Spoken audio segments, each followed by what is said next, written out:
नमस्कार, बहुत स्वागत है आप सभी का। आप देख रहे हैं गंगा सवेरा। मैं हूं आपके साथ जया मिश्रा। ऐतिहासिक जीत के बाद अब भाजपा यूपी उत्तराखंड में सरकार गठन की तैयारी कर रही है। नमस्कार, वेरी गुड मॉर्निंग। मैं हूं आपके साथ दीपा पाफिला। राज्यों में नई सरकार के गठन के लिए यूपी उत्तराखंड से लेकर दिल्ली तक मंथन का दौर लगातार जारी है।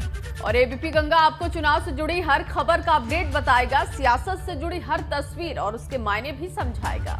और चलिए करते हैं गंगा सवेरा की शुरुआत।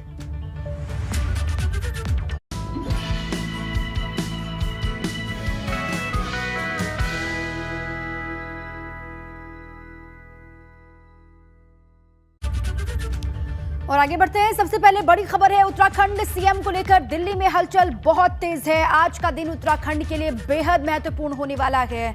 बुलावे पर देर रात दिल्ली पहुंचे पुष्कर सिंह धामी और मदन कौशिक। देर रात तक भाजपा हाईकमान की सीएम को लेकर बैठक हुई और आज भाजपा उत्तराखंड के लिए कर सकती है बड़ा ऐलान, ये कहा जा रहा है। कुल मिलाकर उत्तराखंड के लिए आज का दिन बहुत अहम है।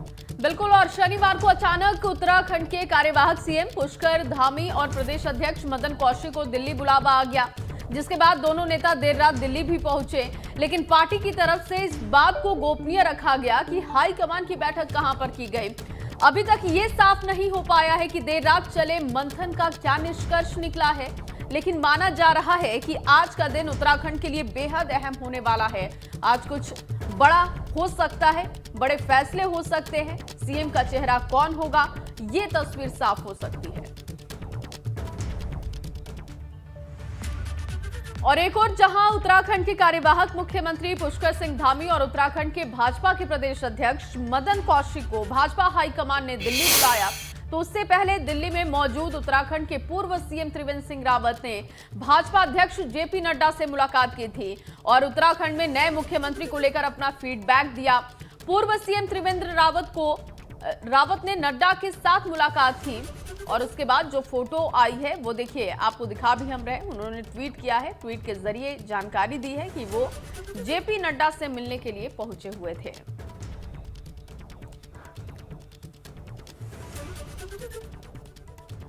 और चलिए इसी पर और जानकारी लेते हैं। देखिए लगातार मुलाकातों का दौर चल रहा है जया, और देर रात धामी के बुलावे पर दिल्ली में कितनी हलचल रही, इसी को आप तक पहुंचाने के लिए मेरे सहयोगी अविनाश तिवारी जुड़ रहे हैं। सीधे उन्हीं का रुख कर लेते हैं। अविनाश, बताएं क्या कुछ हुआ दिल्ली में? लगातार ये कहा जा रहा है कि कल बहुत हाई लेवल बैठकें भी हुई हैं, गुप्त बैठकें हुई। क्या बैठक के भीतर मंथन हुआ होगा? क्या जानकारी मिल पा रही है आपको? देखिए दीपा, अगर बात करें तो कल देर रात गृह मंत्री कश्मीर के दौरे से लौटे और उसके बाद वो सरकारी गठन की तैयारियों में लग गए हैं। अगर बात करें तो कल सबसे पहले उन्होंने मणिपुर के सीएम और मणिपुर के प्रदेश अध्यक्ष से मुलाकात की और वहां पर सरकार गठन को लेकर के तमाम सारी संभावनाओं को लेकर के बातचीत की। इसके बाद फिर गोवा के सीएम और गोवा के प्रदेश अध्यक्ष से उनकी मुलाकात हुई, जहाँ देर रात 1 बजे तक ये मुलाकात चलती रही। उसके बाद अगर बात करें तो जो जानकारी मिल रही है, उत्तराखंड के कार्यवाहक मुख्यमंत्री पुष्कर सिंह धामी और प्रदेश अध्यक्ष मदन कौशिक पहुंचे, जहाँ पे पार्टी के राष्ट्रीय अध्यक्ष जेपी नड्डा पहले से मौजूद थे और गृह मंत्री अमित शाह के घर पे ये बैठक हुई, जहां पे अगर बात करें तो तमाम सारी संभावनाओं को लेकर के बातचीत की गई है। सरकार गठन किस तरीके से किया जाए इसको लेकर के बातचीत की गई है और मुख्यमंत्री कौन हो सकता है इसको लेकर के बातचीत की गई। खासतौर से अगर बात करें तो जिस तरीके से कार्यवाहक सीएम पुष्कर सिंह धामी विधानसभा चुनाव हार गए हैं, तो ऐसे में अगर उनको फिर से मौका दिया जाता है तो कौन सी विधानसभा सीट हो सकती है जहां से वो आने वाले दिनों में चुनाव लड़ सकते हैं या आने वाले दिनों में चुनाव लड़ेंगे। इन तमाम सारी संभावनाओं को लेकर के बातचीत हुई है। हालांकि अगर कहें तो अभी अंतिम मुहर नहीं लगी है, चूंकि अगर बात करें तो इन तमाम सारी बैठकों के बाद गृह मंत्री अमित शाह और पार्टी के राष्ट्रीय अध्यक्ष जेपी नड्डा प्रधानमंत्री नरेंद्र मोदी के साथ ही बैठक करेंगे, जो कि कल होनी थी। लेकिन कल जिस तरीके से देर शाम गृह मंत्री अमित शाह वापस लौटे और पहले तमाम सारे राज्यों के मुख्यमंत्री जो वहां पे होने वाले हैं और इसके साथ साथ प्रदेश अध्यक्ष के साथ मुलाकात की है, तमाम सारी संभावनाओं को लेकर जाना है। उसके बाद बताया जा रहा है कि आज प्रधानमंत्री के साथ बैठक हो सकती है जिसमें अंतिम मुहर लगाई जा सकती है। और यही कारण है कि जो पर्यवेक्षकों को आज उत्तराखंड जाना था, देहरादून जाना था, उनके दौरों को एक दिन के लिए टाल दिया गया। यानी कि अब तमाम सारे जो पर्यवेक्षक हैं वो कल अपने अपने राज्यों में जाएंगे और सरकार गठन को लेकर के वहां बैठ के करेंगे। तो अभी फिलहाल जानकारी आपके पास है कि देर रात जो मंथन हुआ है, क्या आप सिर्फ औपचारिकताएं बाकी हैं सीएम चेहरे को लेकर? और ये भी बताइएगा कि कल जो पर्यवेक्षक पहुंचने वाले हैं, क्या वो औपचारिक तौर पर सीएम फेस को लेकर ऐलान करेंगे या सब कुछ दिल्ली से ही तय होगा? देखिए, अगर बात करें तय तो सब कुछ दिल्ली से ही होगा, लेकिन जिस तरीके से जो कल पर्यवेक्षक पहुंचेंगे, नाम का अनाउंसमेंट वहीं पे कल किया जाएगा। नाम का अनाउंसमेंट पहले से नहीं किया जाएगा। नाम का जो ऐलान होगा वो कल जब विधायक दल की बैठक होगी तो उसी में किया जाएगा। लेकिन उसके पहले तमाम सारी कवायद की जा रही है, उसके पहले तमाम सारी चीज़ों को लेकर मंथन किया जा रहा है कि आखिरकार किसको मुख्यमंत्री बनाया जा सकता है, कौन सा ऐसा चेहरा हो सकता है जिसके लिए अगले 5 साल में दांव लगाया जा सकता है। क्योंकि जो केंद्र की आला कमान है, खासतौर से अगर बात करें तो बीजेपी के जो तमाम सारे पार्टी के नेता हैं शीर्ष, वो यही चाहते हैं कि उत्तराखंड का जो भी मुख्यमंत्री नया बने वो 5 सालों तक राज्य की सत्ता चला सके। न सिर्फ 5 सालों तक सत्ता चलाए, बल्कि 2024 में जब लोकसभा चुनाव आए तो राज्य की पांचों लोकसभा सीट भारतीय जनता पार्टी को जिता सके। तो इन तमाम सारी चीज़ों के बीच में अभी भी मंथन जारी है और यही कारण है कि कल देर रात प्रदेश अध्यक्ष मदन कौशिक और इसके अलावा कार्यवाहक मुख्यमंत्री पुष्कर सिंह धामी को दिल्ली बुलाया गया। और इसीलिए लगातार ये बैठकों का दौर भी चल रहा है, इसीलिए वक्त भी ज्यादा लग रहा है, क्योंकि एक टिकाऊ मुख्यमंत्री बहुत जरूरी है, क्योंकि 2024 भी करीब है और ऐसे में जल्दबाजी में कोई भी फैसला हाईकमान भी नहीं चाहेगा कि लिया जाए। बहुत शुक्रिया आपका अविनाश, लगातार हर हलचल पर नजर आप बनाए रखेगा। और चलिए आगे बढ़ेंगे। बड़ी खबर आपको बता दें, 3 दिवसीय गोरखपुर दौरे से आज लखनऊ लौटेंगे सीएम योगी।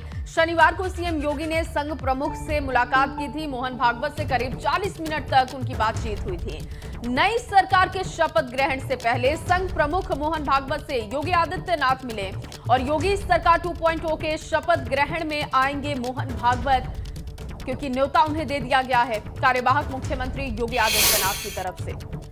शनिवार को अपने गोरखपुर दौरे के आखिरी दिन सीएम योगी संघ प्रमुख मोहन भागवत से मिलने माधव धाम पहुंचे, जहां दोनों दिग्गजों के बीच करीब 40 मिनट तक मुलाकात हुई और बताया यह जा रहा है कि इस दरमियान योगी आदित्यनाथ ने मोहन भागवत को नई सरकार के शपथ ग्रहण में आने का न्योता भी दिया है।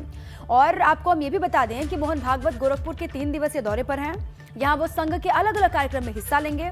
यूपी चुनाव जीतने के बाद कल योगी और संघ प्रमुख के बीच में ये पहली मर्तबा मुलाकात थी और इसे फिलहाल शिष्टाचार भेंट बताया जा रहा है।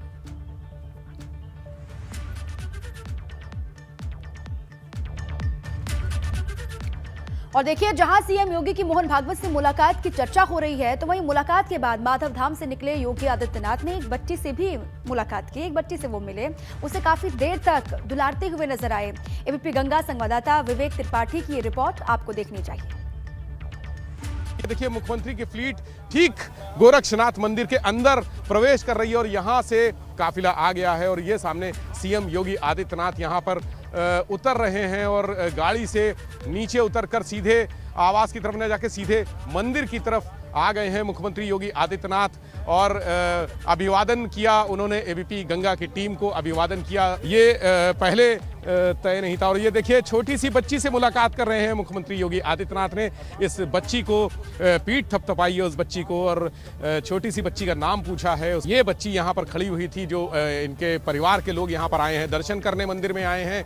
दर्शन करने के साथ ही योगी आदित्यनाथ जब यहाँ से गुजरे हैं और मंदिर में प्रवेश कर रहे हैं, तब उन्होंने इस बच्ची को अपने पास बुलाया, उसको स्नेह आशीष दिया है उसको। ये जो मुख्यमंत्री योगी आदित्यनाथ का ये स्वरूप है, जो बाल प्रेम है, पशु पक्षी प्रेम तो सबने देखा है, लेकिन ये बच्चों के प्रति जो स्नेह है, प्रेम है, वो सबसे भावुक करने वाला पल है। यहाँ उनके माता पिता बच्ची के हैं, अभिभूत हो गए और अब मुख्यमंत्री अंदर जा रहे हैं सीधे यहाँ से पैदल चलते हुए। हालांकि ये जो उनका तरीका था ये अप्रत्याशित था। ये तस्वीर जो आप देख रहे हैं ये अप्रत्याशित तस्वीर है, क्योंकि इसके पहले ये प्लान में नहीं था। मुख्यमंत्री को सीधे पीछे वाले दरवाजे जाना था, लेकिन इस प्रमुख दरवाजे से वो गेट पर उतरे और प्रमुख दरवाजे से पैदल चलते हुए भीतर गए। इस बच्ची से, प्यारी सी बच्ची से मिले हैं। क्या नाम है बेटा आपका?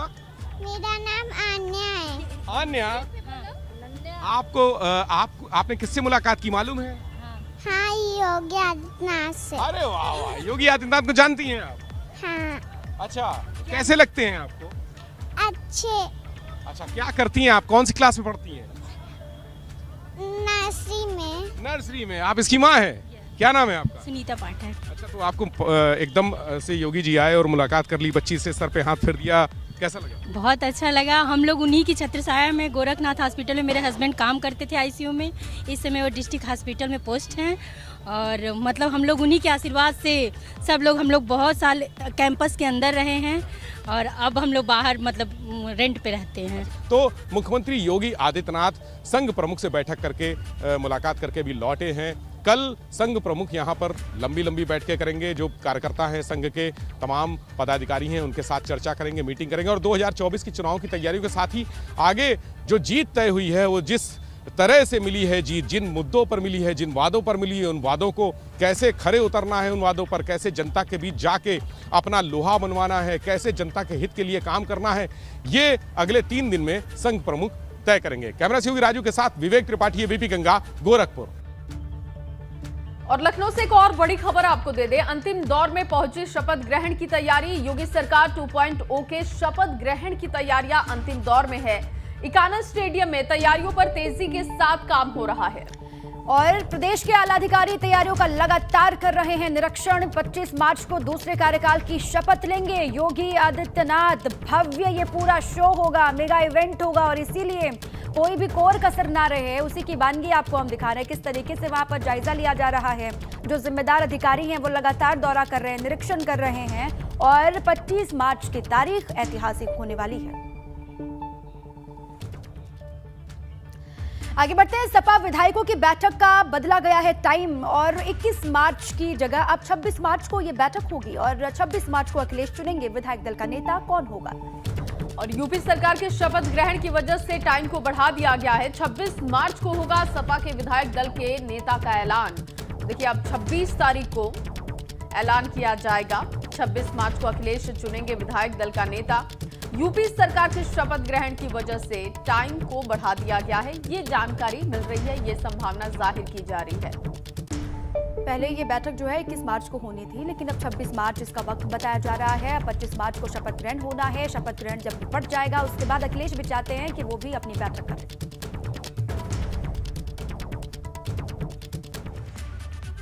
और एक और बड़ी खबर आपको दे, आरएलडी के यूपी चीफ का विस्फोटक बयान सामने आया है। आरएलडी अध्यक्ष जयंत चौधरी को तानाशाह बताया गया। डॉक्टर मसूद अहमद बोले तानाशाही से फेल हुआ गठबंधन। ये देखिए बड़ा बयान सामने आया है। डॉक्टर मसूद अहमद ने आरएलडी के प्रदेश अध्यक्ष पद से इस्तीफा दे दिया है। क्या कुछ उनका पूरा बयान है, सुनिए। बाद से ही समाजवादी पार्टी और उसके गठबंधन में तमाम जो दरार है वो सामने देखने को मिल रही है। कभी केशव देव मौर्य सवाल खड़े करते हैं, कभी ओम प्रकाश राजभर को लेकर सवाल खड़े होते हैं और अब आरएलडी जो बहुत प्रमुख गठबंधन का साथी माना जा रहा था, उसके प्रदेश अध्यक्ष डॉक्टर मसूद अहमद, जिन्होंने आज इस्तीफा दे दिया। 7 पन्ने की एक चिट्ठी लिखी है जयंत चौधरी को, आरोप बड़े बड़े लगाए हैं। साफ तौर पर कहा कि पैसे लेकर टिकट दिए गए, अखिलेश यादव एरोगेंस हैं, जो सहयोगी साथी थे उनका सम्मान नहीं हुआ, ये सारे आरोप आपने लगाए चिट्ठी में। जी, मैंने 9 आरोप लगाए और ये 9 आरोप मिल करके पतन के कारण बनते हैं। मैंने उसी का जवाब मांगा है ना। ऐसा है कि इस प्रदेश की जनता ने तय कर लिया था इस सरकार को विदा करना है, बेदखल करना है। पहले जब गठबंधन हुआ था तो जैन जी से हमने पूछा था तो उन्होंने 60 सीट लिख के दिया था और जैन जी ने कहा कि 50 पर हम लड़ेंगे। फिर बात नहीं बनी तो 40 पर लड़ेंगे, फिर बात नहीं बनी तो 24 पे बात पहुंच गई। हमने कहा गठबंधन ख़त्म करो और कांग्रेस से और चंद्रशेखर से या और इन लोगों से मिलकर के समान विचारधारा वाले दलों से मिलकर लड़ लो, लेकिन नहीं माने। आपने कहा कि पैसे लिए गए, पैसे किसने लिए? आपके पार्टी के नेता ने लिया, समाजवादी पार्टी ने लिया? आप कह रहे हैं कि जब कैंडिडेट घोषित हो गए तो सपा कार्यालय से पैसे के लिए फ़ोन आए। तो आपको भी पता है, मुझको भी पता है, समझ नहीं, और जनता भी कह रही उसको भी पता है। पैसे लिए गए, मैं नहीं कह रहा हूँ डायरेक्ट उन्हीं के हाथ में गए, लेकिन उनके लोगों ने लिए तो बीच का आदमी था जो पैसे लेता था। सब आपको भी पता है, आपको भी पता, और नेता जबरदस्ती डायरेक्ट थोड़े लेगा उनके। यानी आपको जितने सिंबल दिए थे, आपको जितनी सीट दी थी, उनसे भी पैसे लिए गए। ऐसा है कि 100% थोड़े बिकता है, लेकिन बहुत सारे सिंबल गलत हाथ में गए, जिनको टिकट नहीं मिलना चाहिए था उनको मिल गया। बहुत सारे सिंबल पैसे ले करके दिए गए, नतीजा दोनों हार गए। ये सब बातें आपने पहले नहीं कही थी अपने अध्यक्ष से कि ये सब गड़बड़ियां हो रही हैं? नेता से कह सकते हैं ना, नेता को मशवरा भी तो लेना चाहिए, सलाह भी लेना चाहिए।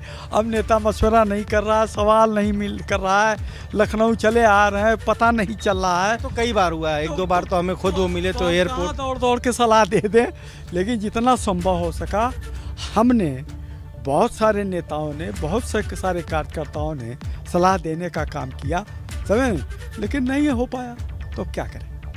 डॉक्टर मसूद अहमद साफ तौर पर कह रहे हैं कहीं ना कहीं गलतियां हुई और जो सहयोगी थे उनको भी सम्मान नहीं मिला, पैसे लेकर टिकट दिए गए, कहीं ना कहीं एरोगेंस रहा नेताओं में और यही हार की सबसे बड़ी वजह रही। कैमरा से हरिओम के साथ अनुभव शुक्ला, एपी गंगा, लखनऊ।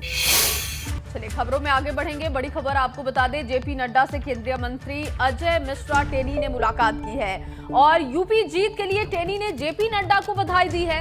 लखीमपुर में भाजपा ने जीती है सभी विधानसभा सीटें और देखिए अजय मिश्रा टेनी जब मिलने के लिए पहुंचे थे जेपी नड्डा से, उस वक्त की ये तस्वीरें सामने आई है। दरअसल लखीमपुर में सभी सीटों पर भारतीय जनता पार्टी ने कमल खिलाया है और बधाई देने के लिए पहुंचे थे अजय मिश्रा टेनी। उसी वक्त की ये तस्वीरें आपको दिखा रहे हैं। राष्ट्रीय अध्यक्ष जेपी नड्डा से अजय मिश्रा टेनी ने मुलाकात की है। हालांकि इस मुलाकात और तस्वीरों पर जरूर विपक्ष सवाल उठाएगा। दीपा, बिल्कुल, तिकोनिया कांड को लेकर विपक्ष किस तरीके से हमलावर रहा है वो जग जाहिर है। और देखिए, और मुलाकात हुई है दोनों के बीच में लंबे वक्त के बाद और मुलाकात की ये तस्वीर हमने आपको दिखाई दी है।